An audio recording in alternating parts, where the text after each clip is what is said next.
성경을 해석하는 방법 가운데 알레고리 성경 해석 방법이라는 것이 있습니다. 초대교회 시절부터 오랜 세월 동안 사용되어 온 방법 가운데 하나입니다. 성경의 문자적인 의미가 아니라 상징적인 의미 또는 영적인 의미에 초점을 맞춰서 해석하는 방법을 말합니다. 예를 들어 마가복음 4장을 보면 예수님께서 말씀하신 씨 뿌리는 사람의 비유가 나옵니다. 이 말씀을 보면 농부가 길가, 돌밭, 가시떨기, 또 좋은 땅, 이 네 종류의 밭에 씨를 뿌립니다. 여기서 상징적으로 농부는 하나님을, 씨는 하나님의 말씀을, 그리고 네 종류의 밭은 말씀을 받는 서로 다른 사람들의 마음 상태를 의미하는 것이죠. 이런 식으로 성경을 해석하는 방법을 알레고리 성경 해석 방법이라고 합니다. 저는 오늘 이 방법을 따라서 오늘 본문을 살펴보려고 합니다. 오늘 본문 말씀은 이런 얘기입니다. 요셉을 따라 야곱의 자손이 애굽에 들어간 지 400여 년이 지났습니다. 그동안 애굽의 왕조가 바뀌어서 요셉을 모르는 바로가 나타나 애굽을 통치하게 됐습니다. 그래서 이스라엘 백성은 애굽에서 이제 노예 신세가 되어버리고 말았습니다. 그런데도 이스라엘 백성은 번성해서 그 수가 애굽 사람들보다 더 많아지게 됐습니다. 바로가 그대로 볼 수가 없죠. 그래서 산파들에게 이스라엘 백성들 가운데 남자아이를 낳으면 그 자리에서 죽이라고 명했습니다. 그런데 산파들이 그 말을 잘 듣지 않으니까 이스라엘 백성들에게 엄명을 했습니다. 아이를 낳았는데 사내 아이거든 그 아이를 반드시 나일강에 던져서 죽게 하라고. 이제 이스라엘 백성들은 아이가 태어나면 남자아이일 경우는 무조건 그 아이를 물에 수장시켜야만 했습니다. 자, 그런데 모세의 어머니 요게벳은 아기가 태어나자 나일강에 던지지 않고 석 달 동안 숨겼습니다. 그 후에 갈대 상자를 만들어서 아기를 그 상자 안에 담아서 나일강과 갈대 사이에 두었습니다. 아기가 나일강에 빠지지 않게 한 것이죠. 그래서 결국은 모세를 살릴 수 있었던 것입니다. 자, 그러면 이 이야기에서 상징적인 의미를 한번 생각해 보겠습니다. 우선 나일강입니다. 나일강은 우리 자녀들이 살아가는 이 세상을 뜻한다고 할 수 있습니다. 나일강물이 거센 물살을 일으키며 흐르는 것처럼 이 세상 한복판에는 하나님과 무관한 세속주의 물결이 넘실거립니다. 하나님이 없다고 강변하는 무신론이 나일강에 있는 저 무시무시한 나일 악어처럼 세상 곳곳에 포진하고 있습니다. 그래서 우리의 자녀들이 나일강과 같은 이 세상에서 믿음을 지켜가기가 참 어렵습니다. 더더욱 이 세상 속에서 믿음의 삶을 살아내며 하나님께 영광 돌리기가 참 어렵습니다. 자, 그다음 이제 아기들을 생각해 보겠습니다. 나일강에 던져지는 아기들은 우리의 믿음의 자녀들을 뜻한다고 할 수 있겠습니다. 수영을 할 줄 모른 채 강물에 뛰어든 사람들처럼 아직 세상 속에서 믿음을 지켜갈 방법을 익히지 못했습니다. 구명장비나 구명조끼 없이 조난을 당한 사람들처럼 아직 세상 속에서 믿음으로 세상과 싸워 이길 훈련을 받지 못했고 준비도 제대로 하지 못했습니다. 그래서 우리의 자녀들이 이 세상 속에서 믿음이 흔들립니다. 학교에 가서 무신론적 세상 지식을 제대로 소화해내지 못해서 믿음이 흔들립니다. 인터넷이나 미디어로 접하는 세상 정보, 그 안에 담겨있는 무신론 세속주의에 휘둘려서 믿음을 잃어버리기까지 합니다. 몇 해 전에 제가 집회차 미국의 한 한인교회를 다녀온 일이 있습니다. 집회 일정 중에 짬을 내서 그 지역에 목회하고 계시는 우리 한인교회 목회자들과 함께 교제했습니다. 식사하면서 시간을 갖게 됐는데 이 자리에서 이분들이 미주 한인교회의 고민스러운 문제들을 털어놓았습니다. 그 중에 하나가 다음 세대 문제였습니다. 미국은 이제 자녀들이 고등학교를 졸업하면 집 근처에 대학들이 없기 때문에 먼 곳에 대학을 가게 되죠. 그럴 때 집을 떠납니다. 집을 떠나게 되죠. 이때 10명 중 8에서 9은 교회를 떠난다고 합니다. 집에 있을 때는 부모와 함께 교회를 잘 다녔는데 대학 입학하기 위해서 객지로 떠난 뒤에는 대부분 그 대학 근처에 있는 한인교회를 가지 않고 또 그렇다고 그 지역에 있는 미국 교회도 가지 않는다는 것입니다. 이분들은 이런 현상을 조용한 탈출이라고 불렀습니다. Silent Exodus라고 불렀어요. 집을 떠나면서 교회도 떠나기 때문에 탈출이라고 부른 것 같았습니다. 그리고 겉으로 드러나지 않기 때문에 조용한 탈출이라고 부른 것 같습니다. 이런 현상이 지속되면서 미주의 한인교회가 점점 노령화되고 교세가 지속적으로 감소하고 있다는 것입니다. 자, 한국교회는 어떨까요? 우리는 상황이 좀 많이 다릅니다. 대학 입학 시절 이전부터 우리는 이탈이 시작됩니다. 아동부에서 중등부로 올라갈 때 이탈이 시작됩니다. 중등부에서 고등부로 올라갈 때 본격적으로 이탈이 나타납니다. 심각한 것은 청년 대학부에 올라갈 때 이탈 정도가 최고조에 이르게 됩니다. 이런 의미에서 한국교회는 점진적인 이탈이라고 부르는 것이 더 적절할 것 같습니다. 자, 그렇습니다. 오늘 우리 자녀들이 마치 나일강과 같은 이 세상으로 내보내지고 있습니다. 이 세상은 세속주의 물결이 넘실거리고 있고 무신론의 거센 물살이 몰아치는 곳입니다. 믿음을 지키기가 어렵고 믿음의 삶을 살아내기가 쉽지 않은 곳입니다. 그래서 참 많은 우리의 자녀들이 마치 나일 강가에 던져져서 죽어가는 히브리 이스라엘 백성들의 남자 아기들처럼 영적으로 죽어가고 있습니다. 정말 안타까운 일이 아닐 수 없습니다. 자, 이번엔 갈대 상자를 한번 생각해 보겠습니다. 모세의 어머니 요게벳은 모세가 태어나자마자 바로 나일강에 던지지 않았습니다. 석 달 동안 숨겨서 보살폈습니다.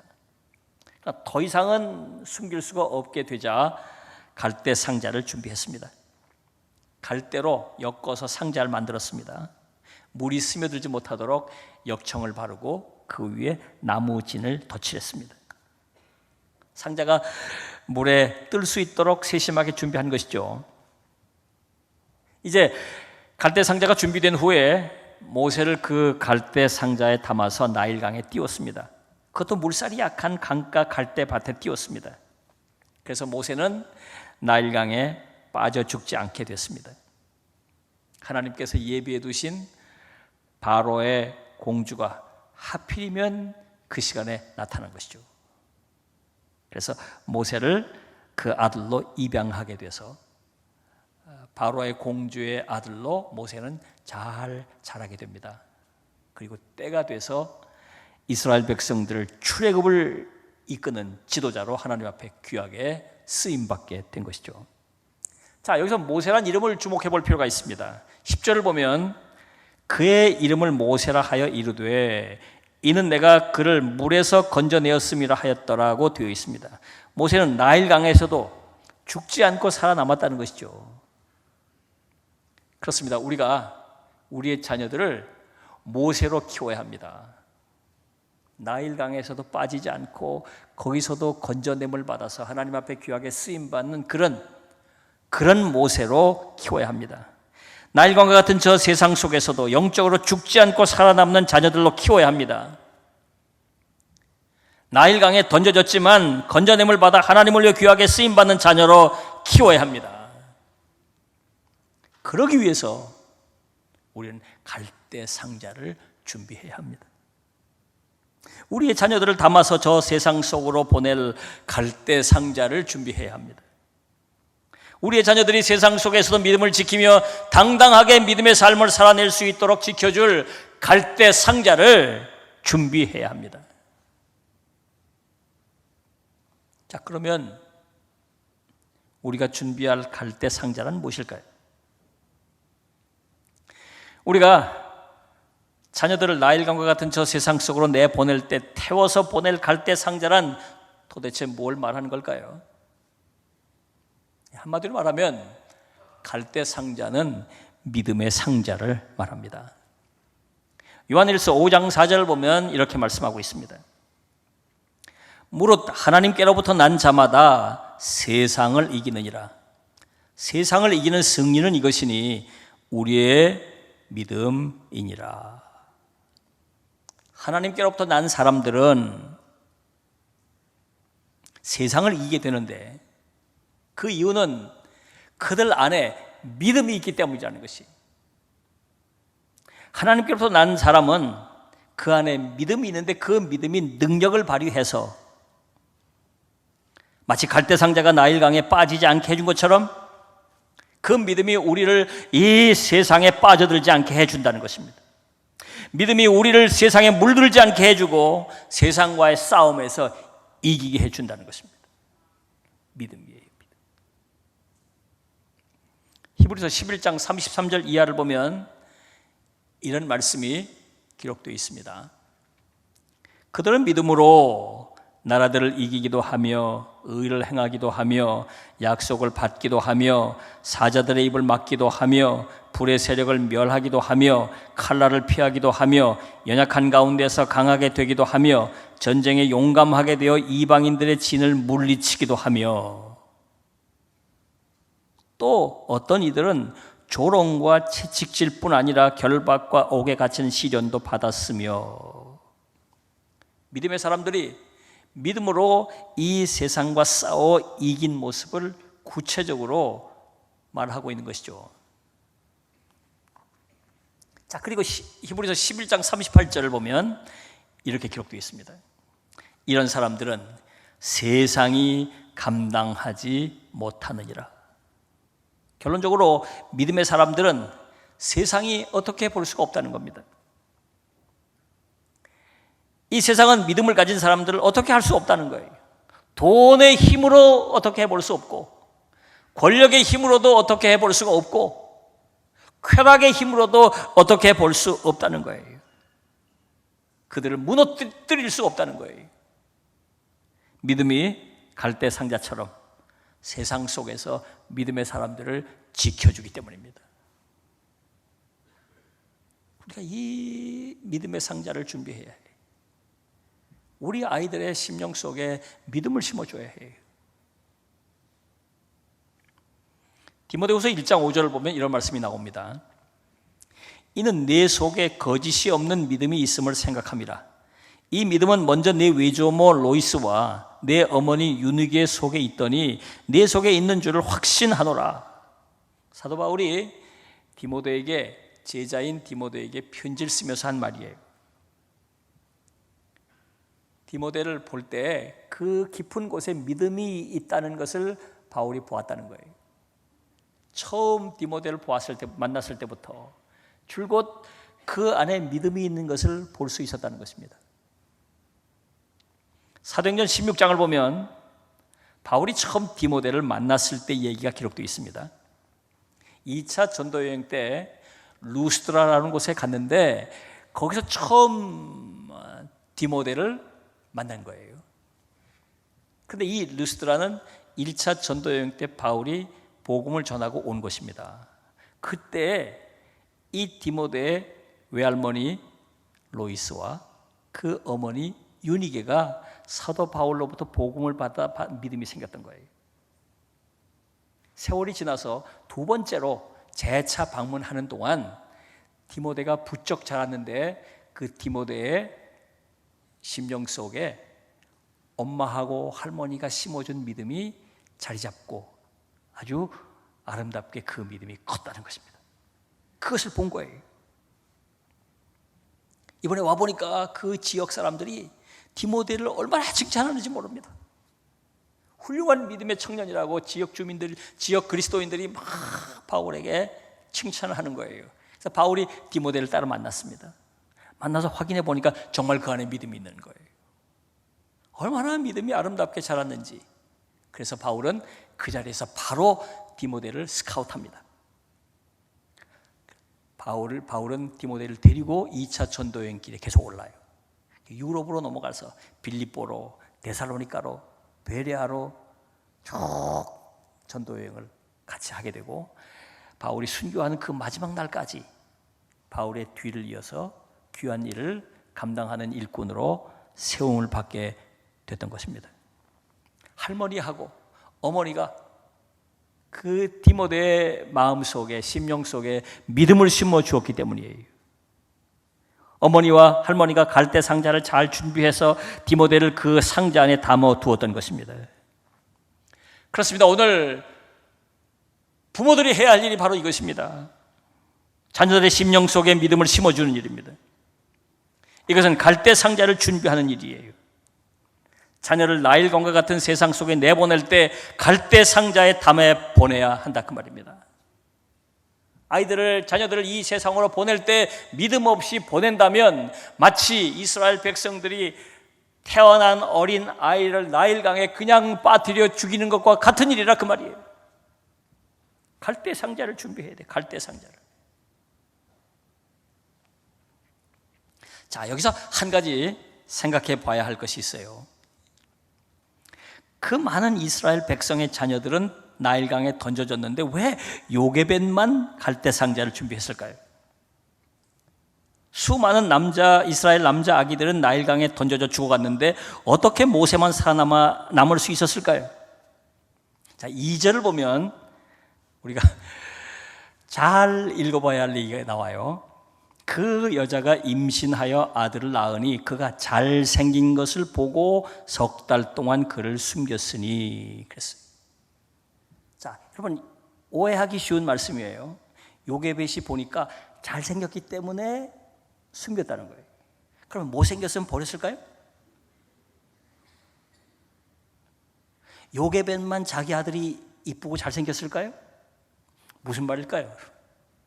이거 잘못하면 이쁜 아이는 살리고 못생긴 애는 죽였다, 뭐 그렇게 오해되기 쉬운 말이에요. 제가 처음에 한글 성경을 읽고 묵상하다가 깜짝 놀랐습니다. 이건 이상하다. 그래서 이제 원어 성경을 이제 쭉 살펴보니까 번역할 때 그 뉘앙스를 제대로 살리지 못한 것 같아요. 자, 잘생긴 것이란 말을 보니까 성경 원어 히브리어로는 토브란 말입니다. 토브란 말이에요. 이 말은 창세기 1장 4절에 처음 나오는 말이에요. 하나님 보시기에 좋았더라. 하나님 보시기에 좋았다는 거예요. 그러니까 이 토브란 말은 단지 외모만 잘생겼거나 사람들 보기에 아름다운 것을 말하는 게 아닙니다. 하나님 보시기에 좋은 상태, 그러니까 겉과 속과 그 모든 것이 아름다운 상태라는 것을 말하는 것입니다. 그리고 여기 보고라는 말이 나오죠. 보고라는 말이 나오는데 이 말도 주목해 볼 필요가 있어요. 성경 히브리어 원어를 보면 이 말이 라아라는 말이에요. 이 라아라는 말은 단순히 겉만 본다는 말이 아니에요. 보고 깨닫는다는 것을 말하는 것입니다. 그러니까 포괄적인 인식을 말하는 것이. 그러니까 요게벳이 아들을 낳았는데 그 아들을 잘 보니까 하나님 보시기에 자기 보는 것 보기엔 너무 좋으니까 그건 말할 것도 없고, 하나님 보시기에도 참 좋은 아이고, 그 아이를 보면서 기도하는데 이 아이는 하나님이 특별하게 택한 아이고 하나님께서 이 아이를 통해서 놀라운 비밀과 계획을 가지고 계시다는 사실을 깨닫게 됐다는 거예요. 그래서 갈대 상자를 준비하게 된 것입니다. 여러분, 우리가 우리 자녀들을 어떤 눈으로 볼 것인가가 참 중요해요. 세상 사람들의 눈으로만 자식들을 본다면 세상적 기준으로 아이들을 판단할 것입니다. 그래서 잘생겼으면, 머리가 좋거나 재능이 많으면 그 아이 때문에 엄마 아빠가 굉장히 기쁘고 자랑스럽게 생각할 것입니다. 반대로 다른 아이와 비교해서 좀 못생겼거나 머리가 조금 아둔하거나 재능이 좀 없거나 심지어 장애를 가지고 태어났다면 부모들이 많이 실망할 거예요. 세상적인 눈으로 볼 때 그렇다고 말이에요. 그러나 우리 그리스도인들은 다른 눈으로 자녀들을 보아야 합니다. 이게 바로 라아로 자녀들을 보는 거예요. 그러면 하나님께서 보시기에 좋았더라 토부를 볼 수 있어요. 토부를. 우리 자녀들을 바라보면서 토부를 발견할 수 있어야 돼요. 토부를. 세상 사람들이 뭐라고 하든지 간에 다른 아이들과 비교해 볼 때 어떻게 내가 실망스럽게 느껴진다 하더라도 세상적 관점이 아니라 우리는 하나님의 관점 라아로 우리의 자녀들을 봐야 합니다. 그러면 그 안에서 토부를 발견할 수 있어요. 하나님 보시기에 좋았더라. 그걸 발견할 수 있어야 됩니다. 그럴 때 우리는 갈대 상자를 만들 수가 있는 거예요. 또 하나 이제 깊이 생각해 봐야 할 것이 있습니다. 요게벳이 갈대 상자에 모세를 담아 나일강 갈대밭에 두었습니다. 여러분, 그러면 이 아이가 끝까지 물에 빠지지 않고 끝까지 이 아이가 잘 살 수 있을 거라고 생각했을까요? 갈대 상자가 뭔데 거기다 아이를 담아서 대책 없이 강에다 띄워놓으면 당장은 죽지 않겠지만 며칠 갈까요? 그게 며칠 가겠습니까? 그게 그 나일강에는 악어떼가 오글거려요. 물살이 출렁입니다. 여러분, 한강에다가 아이를 상자에 담아서 띄워보십시오. 대책 없는 일 아니에요. 그 다음에 어떻게 될까요? 얼마나 가겠어요? 얼마나 가겠어요? 그 왜 그랬을까요? 왜? 요게벳은 왜 그랬을까요? 4절을 보면 이렇게 기록되어 있어요. 그의 누이가 어떻게 되는지 알려고 멀리 섰더니 요게벳이 딸을 갈대 상자 근처에서 어떻게 되는지를 보게 했다는 것입니다. 이건 무슨 뜻일까요? 요게벳에게는 믿음이 있었단 말입니다. 갈대 상자를 만들 때부터 이 아이는 하나님 보시기에 좋은 아이니까 하나님께서 책임져 주실 것을 믿었다는 거예요. 하나님께 기도했다는 거죠. 하나님, 이 아이를 하나님께 부탁합니다. 하나님께서 지켜주실 줄로 믿고 하나님께 부탁합니다 하고 믿음으로 소망 가운데 그 아이를 갈대 상자에 태워서 띄웠다 그 말이에요. 하나님께서 보시기에 좋은 아이니까 하나님께서 이 아이를 책임져 주시고 나일강에 빠져 죽지 않도록 하나님께서 지켜주실 것이고 이 아이를 살려내셔서 하나님을 위해 크게 쓰임받는 아이가 될 줄로 믿습니다 하고 띄워보낸 것이죠. 자기가 할 수 있는 일이 거기까지. 내가 이 아이를 위해서 할 수 있는 일은 갈대 상자 만드는 일, 그리고 그 아이에 담아놓는 것이 내가 할 수 있는 마지막 여기까지. 그 이유는 하나님께 부탁하는 거예요. 하나님 주께 부탁합니다. 여러분, 우리 아이들이 그래요. 우리 아이들의 미래가 우리 손에 있지 않아요. 우리가 어떻게 해볼 수 있는 게 아니에요. 하나님이 책임져 주셔야 그 아이들의 삶이 복됩니다. 하나님이 책임져 주실 것을 믿고 그 소망 가운데 그 아이들을 갈대 상자에 태워서 띄워보내는 것이에요. 요한 웨슬레의 어머니 수산나 여사는 그 가난한 시골 목사 사모로 자녀들을 키우는데요. 아이들을 또 낳아도 너무 많이 낳았어요. 너무 가난하니까 아이를 학교를 보낼 수가 없는 거예요. 자기가 홈스쿨링을 하는 겁니다. 주로 신앙교육을 주로 많이 했어요. 저녁 9시가 되면 아이들 13을 직접 홈스쿨링을 했는데 13을요 쭉 일렬로 세워놓고 그렇게 아이들에게 큰 소리로 물었다고 합니다. 얘들아, 너희는 누구냐? 그럼 아이들이 그냥 제비처럼 모두 입을 열어서 동시에 합창하면서 답을 했습니다. 우리는 위대한 아이들입니다. 누가 너희를 위대하다고 했느냐? 하나님께서 우리를 위대한 사람이라고 했습니다. 그러면 너희들은 지금 무엇을 하고 있느냐? 예, 우리는 지금 역사를 창조하고 있습니다. 그 일을 누가 하게 했느냐? 우리를 위대하게 쓰시기 원하시는 하나님이 하게 하셨습니다. 아멘. 그리고 잤다는 거예요. 매일 밤 그걸 했다는 거예요. 여러분, 얼마나 가슴 뜨거운 얘기입니까? 돈이 없어 학교를 보내지 못하는데 집에서 홈스쿨링 하면서 저녁마다 예배 드리고 이걸 크게 외치게 했다고 말이에요. 갈대 상자를 만드는 일입니다. 여러분, 하나님께서 학교도 다니지 못했던 이 아이들, 여기서 요한 웨슬레라고 하는 위대한 영적 거물이 나오고 찰스 웨슬레를 비롯한 위대한 하나님의 나라 일꾼, 영국을 변화시킨 위대한 인물들이 여기서 나왔다니까요. 갈대 상자에 태운 그 아이들 제대로 공부도 못 시켰지만 하나님이 책임져 주시고 하나님이 그 아이들의 앞길을 그렇게 쓰셨다 그 말입니다. 여러분, 우리의 자녀들의 미래는 하나님께서 책임져 주실 줄로 믿습니다. 걱정하지 마세요. 우리가 할 일은 갈대 상자를 만드는 일이에요. 그 갈대 상자에 태워서 세상으로 보내는 것입니다. 그 뒷일은 하나님이 책임지셔요. 하나님께서 위대한 하나님의 일꾼으로 쓰시게 될 줄로 믿습니다. 우리가 할 일은 갈대 상자를 만드는 거예요. 그 갈대 상자에 태워서 세상으로 보내야 해요. 그냥 보내면 아이들은 죽습니다.